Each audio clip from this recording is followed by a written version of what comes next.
Check.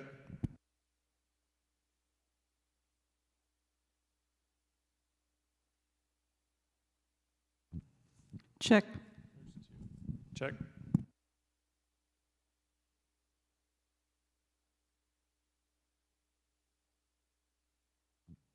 Check. Check.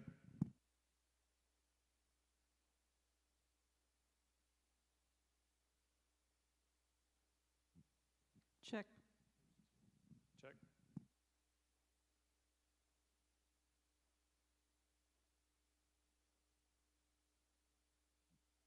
Check. Check.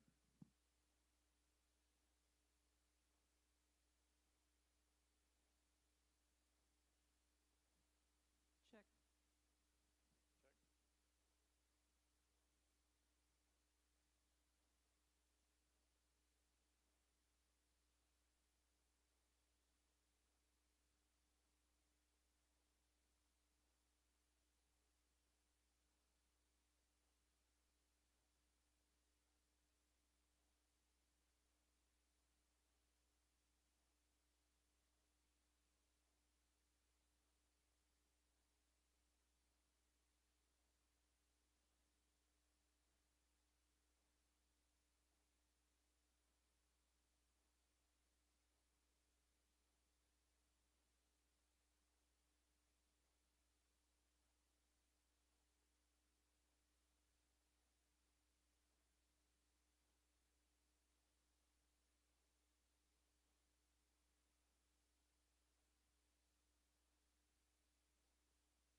Okay, I'll call this meeting to order. Roll call, please. Elthon, Here. Pritchard, Here. Nystrom, Here. Teben, Here. Melhouse. Here. Okay, the first item on agenda for this special meeting is consideration of sealed bids open and reviewed by the superintendent of schools, the secretary of the board, and the financial advisor, whom I see Matt here right now, so I'll let you three take over. All right. Well, good evening, board. I'm going to go over the packet that I set there on the table in front of you all.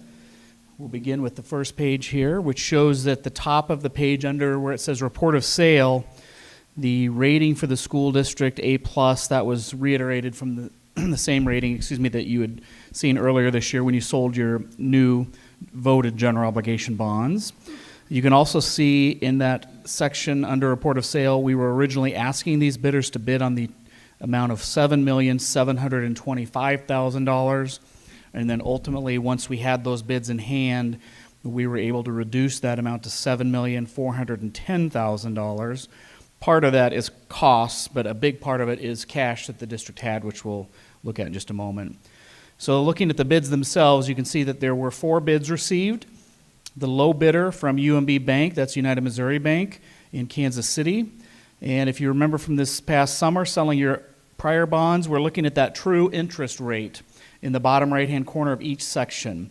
So for the winning bid, that would be the 1.280 number compared to the second place bid, which is right below that from D.A. Davidson, 1.333.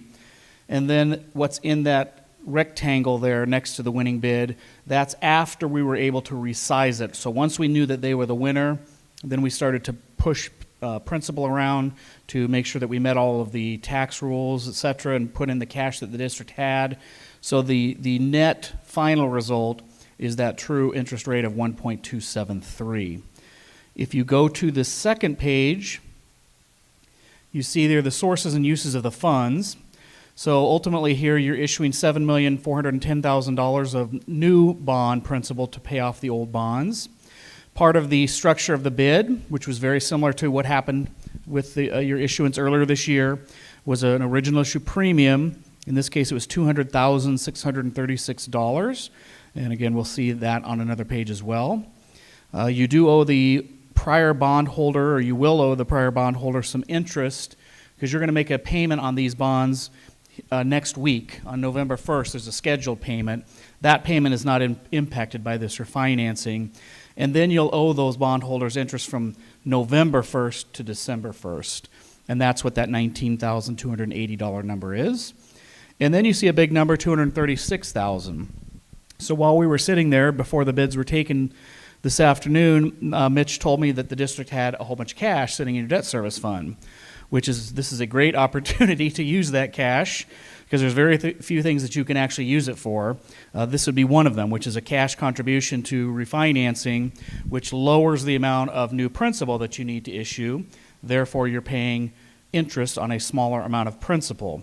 So that cash will be consumed when this transaction closes on December 1st. And then on the bottom half of the page, you see $68,000 in costs of issuance. That's your attorney, Allers & Cooney, Standard & Poor's for the rating, and then Piper Sandler, the company I work for, and United Missouri Bank. They're a different department than the part of the bank that's buying the bonds from you, but they're also your paying agent, which there's a small amount of fee for that. The underwriter's discount, $53,261. That's the fee that UMB is charging as their profit for the transaction. That's not quite half, but a little bit close to half of what I expected it to be. And then the big number there, 7744, $7.7 million. It says that it's an escrow deposit. That's just the way this software works. It's not an escrow because you're paying these bonds off very quickly. It's what it's called a current refunding. So it really just means the amount of cash that you need. That includes the $19,280 in accrued interest. So other than that, you'll be paying off the $7.7 million in old bond principal. If you look at the next page, the top right corner says page 2. This is the new debt service schedule. So this is what Mitch will begin to use beginning this coming May 1st when making the payments on this debt. You can see the debt still goes out to 2031. That's the same term as you had. Actually, it's a year shorter, than what you had before. And the interest rates ranging from 1% up to 2%. But actually, that's a little bit deceiving. You'll see the true yields, which is really the more important thing, on the next page. So if you go to that page, this is the page that's sitting landscape, and there's some hand-drawn geometry on there. The square that's around the rate, yield, and price, and again, you may remember this from this past summer's transaction. And as I said then, I will say it again now, you don't have to understand this, but I'm going to tell you about it anyway. And that is, how is this premium generated? So the interest rates that the school district will pay these bondholders, the new bondholders, which ranges from the 1% to 2%, but it's the yield that is the most important thing. That's what we actually compare your bond issue to yesterday's or tomorrow's or a month from now, or we would compare that to a CD rate at the bank or a dividend rate with a stock that you may own. Although with the difference that this interest is tax exempt from federal income taxes. So it's not an apples to apples comparison. For example, whoever owns these bonds with the maturity that will be paid off next May 1st, they're earning a 0.2% yield, but it's actually worth a little bit more than that because they're not paying federal income taxes. Whereas with stock that you might, or interest that you may get from a dividend, let's say from McDonald's or the bank CD or something, you would be paying federal income taxes on that. So this equates to a slightly higher than 0.2% yield. And it's those numbers that we look to then, as I said, to compare to other issues. I was at Marcus Merritt Cleghorn in Northwest Iowa a week ago today. They were selling brand new bonds. So they were selling a 20-year structure. So their TIC, that number on the first page, we don't compare that because that's not apples to apples. But if we just simply look at the yields, they had literally almost identical yields as to what you have. So that tells us, A, that the market hasn't moved very much in a week because you got basically the same thing as they did, and as well as that the bidding is accurate. There's not somebody that's coming from left field that's got some super aggressive, unexpected, or the opposite as well, a terrible bid. These are bids that are basically right on top of each other. You see then the circled number, the difference between that rate and yield works out to be that premium of $200,000 that comes to you up front. So you are in fact paying slightly higher interest rates, but you're getting that cash up front, which also helps reduce the amount of principal. So the net effect is that you're still saving more money. And you don't, again, have to really understand that. On the next page, this is where there's probably more information of interest to you. So on the top left part of this page, that's the old bonds. So you are paying off $7,725,000 of principal.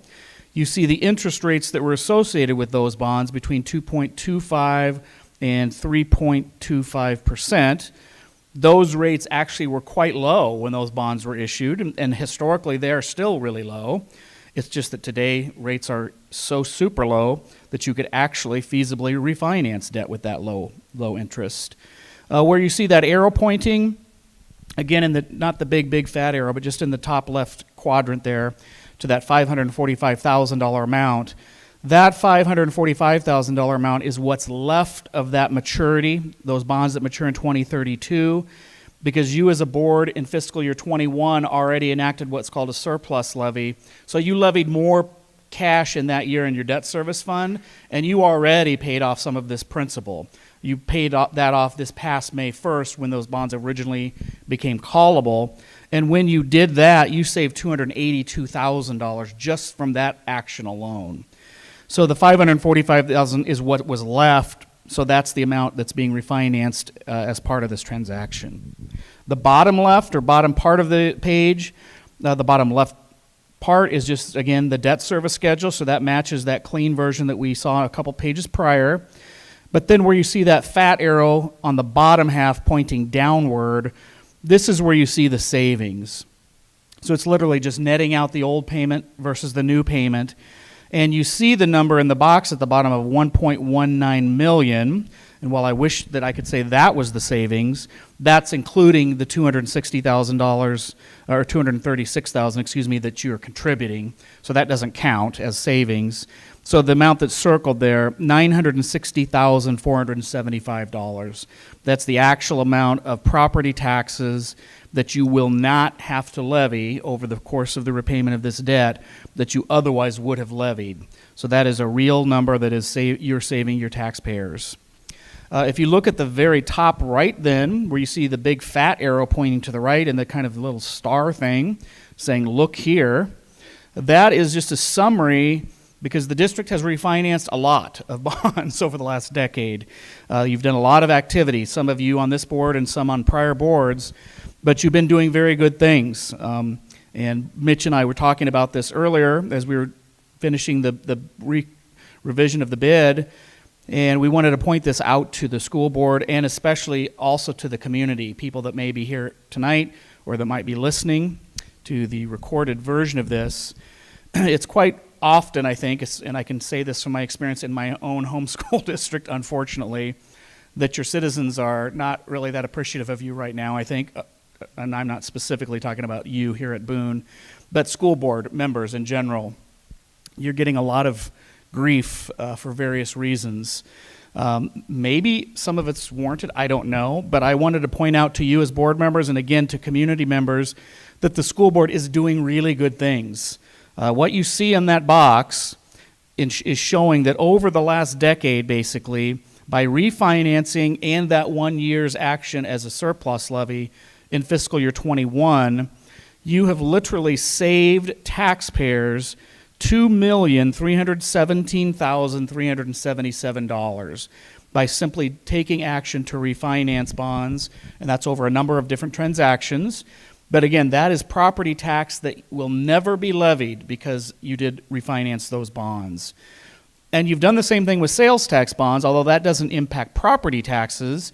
It is still taxes that are the people's money, and you have done the same thing, refinancing bonds a couple times over the last couple years, and you've saved your district's sales tax fund $1,232,370.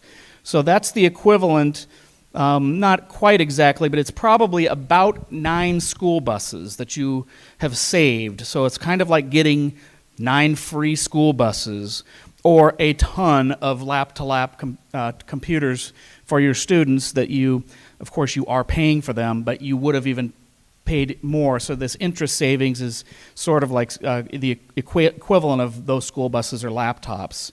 So it's a very positive thing that the board has been doing, taking that action, and both Mitch and I wanted to point that out to you. I'm sure that you as a board had some idea that you've been doing that since you've been taking action on it, but we also want to make sure your community is aware of that. So if you go to the last page, we just have the timeline there, which I think Mitch has probably already made you aware of.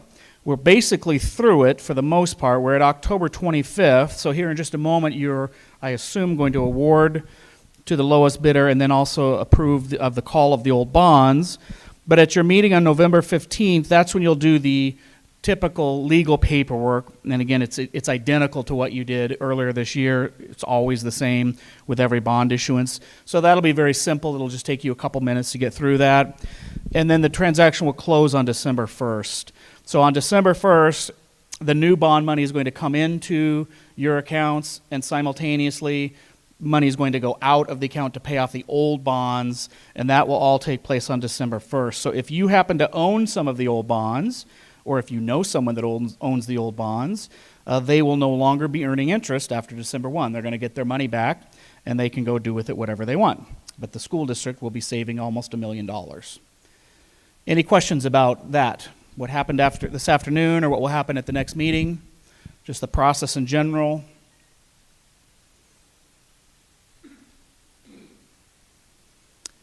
If not, I'm going to lead you through the 2 resolutions that you have. It is acceptable for me to do that. I'm going to start with the award, and all one of you board members needs to do is so move what I say. And another board member will need to second that motion, and then Mitch, you'll have to have a roll call vote. So the first resolution before you is directing the sale of $7,410,000 of general obligation school refunding bonds, Series 2021B, to United Missouri Bank of Kansas City, Missouri. So move.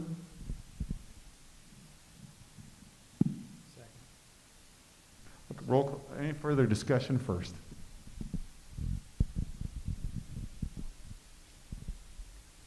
Hearing no further discussion, roll call vote, please.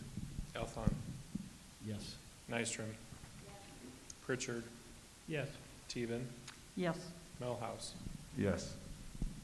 Okay, that is all of that action. The other item that you have is just directing United Missouri Bank, again, coincidentally, they're not related directly to the purchaser of your bonds today.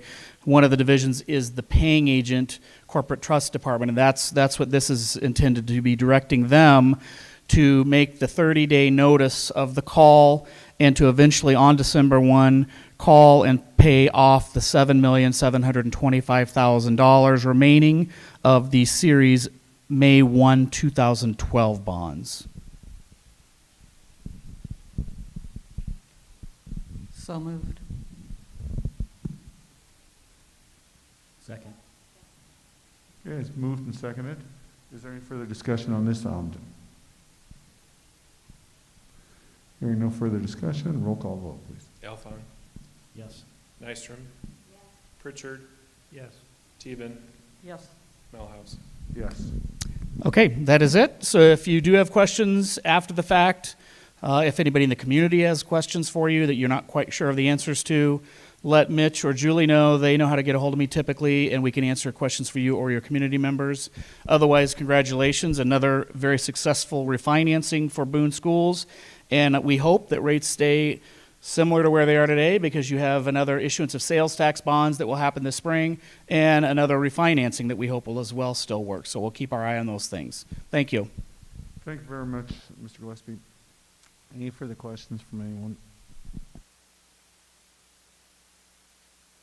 Moving on to item 3 on the agenda, establish bid date of December 7th, 2021 at 2 p.m. for Boone ECC. So we've talked about this, and we have been able to maintain our dates that we were trying to meet. So I just recommend that we set the bid date for December 7th, 2021 for the new elementary school.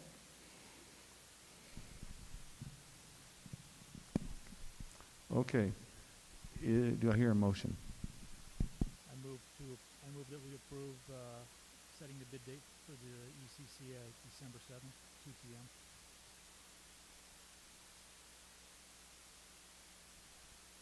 Okay, it's been moved by Mr. Pritchard, seconded by Dr. Nystrom to approve the establishment of the bid date of December 7th, 2021 at 2 p.m. for the Boone Early Childhood Center.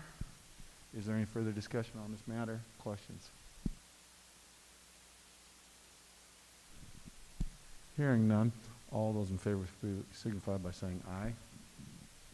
Aye. Aye. Opposed? Motion passes unanimously. Next object is establishing public hearing date of December 13th, 2021 for the Boone ECC. Ms. Struba. So we just have to have a public hearing on the 13th of December for the new early childhood center or the new elementary building. So this is just part of the process of having the new building.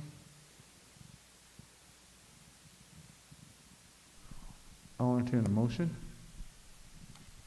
I move that we establish a public hearing date for December 13th, 2021 for the Boone Early Childhood Center. Second. Okay, it's moved by Ms. Stevens, seconded by Dr. Nystrom to establish a public hearing date of December 13th, 2021 for the Boone Early Childhood Center.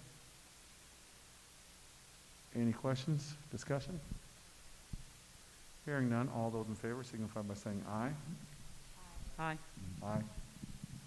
Opposed, same signal. Motion passes unanimously. Seeing no other business, I'll entertain a motion for adjournment. It's been moved by Mr. Elfman, seconded by Mr. Pritchard to adjourn this meeting. All in favor say aye. Aye. Opposed? Meeting is adjourned.